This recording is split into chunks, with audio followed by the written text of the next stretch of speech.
మనస్ఫూర్తి నమస్కారాలు. ఏదైతే మున్సిపల్ మరియు కార్పొరేషన్ ఎన్నికల ఫలితాలు వెలువడిన తర్వాత నిజంగా చాలా సంతోషం అనిపించింది. మేము తీసుకున్న నిర్ణయం ఆల్మోస్ట్ ఒక 20 days లో తీసుకున్న నిర్ణయం ఉరుకులు పరుగులు.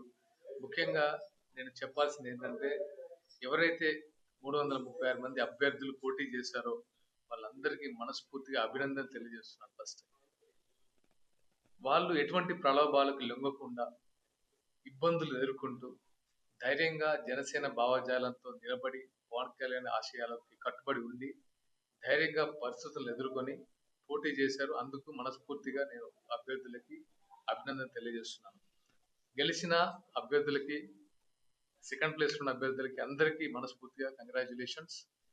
ఇది మాకు ఫస్ట్ టైం మేము తెలంగాణ ఎన్నికల్లో, మున్సిపల్ అండ్ కార్పొరేషన్ ఎన్నికల్లో పోటీ చేశాం. పోటీ చేసినప్పుడు రకరకాల మేము ప్రచారం చేసిన ప్రచార కార్యదర్శిగా నేను ఆల్మోస్ట్ తెలంగాణ వ్యాప్తంగా కొన్ని జిల్లాలు తిరగడం జరిగింది. మాకు ప్రచారంలో భాగంగా చాలా సమస్యలు, ఎక్కడెక్కడ సమస్యలు ఉన్నాయి, ఎలాంటి సమస్యలు ఉన్నాయి, ఎలా ఉంది సిచ్యువేషన్, అవన్నీ మాకు అంటే చాలా పాజిటివ్ కనబడింది. ప్రచారంలో భాగంగా చాలా మంది అది యాక్టర్ గా కాకుండా జనసేన సిద్ధాంతాన్ని మోసే చాలా మంది క్యాడర్ ని కలవడం జరిగింది.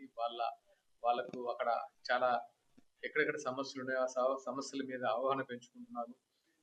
మున్ముందు రాబోయే రోజుల్లో ప్రతి ఇష్యూ మీద ఫైట్ చేయడానికి, ప్రశ్నించడానికి సిద్ధంగా ఉన్నారు. అది చాలా హ్యాపీగా అనిపించింది.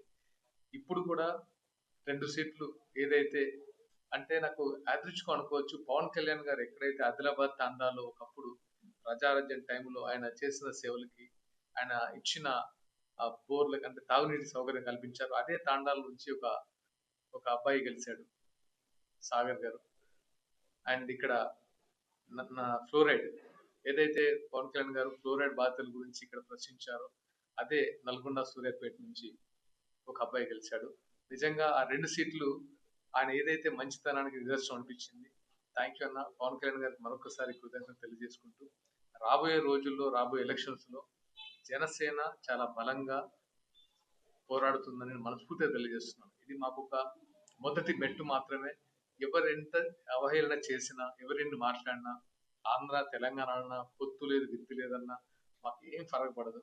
ఎందుకంటే మేము వచ్చింది ఎన్నికల్లో పోటీ చేసి గెలవడానికే కాదు, ప్రజల మధ్య ఉండి ప్రజల సమస్యల కోసం ఫైట్ చేయడానికి మేము వచ్చాము. అందుకే మేము ఎలాంటి ఫలితాలైనా చాలా స్ఫూర్తిగా తీసుకుంటాం. ఎలాంటి ఫలితాలు ఉన్నా సరే చాలా దమ్ముగా ముందుకు వస్తాం. ప్రజల్లో ఉంటాం, ప్రజల కోసం ఉంటామని మనవి చేసుకుంటున్నాను. అండ్ ముఖ్యంగా మాకు ఈ అవకాశం ఇచ్చిన మా అధినేత పవన్ కళ్యాణ్ గారికి మనస్ఫూర్తిగా ధన్యవాదాలు తెలుపుకుంటున్నాం. అండ్ మా రాష్ట్ర నాయకులందరికీ ధన్యవాదాలు.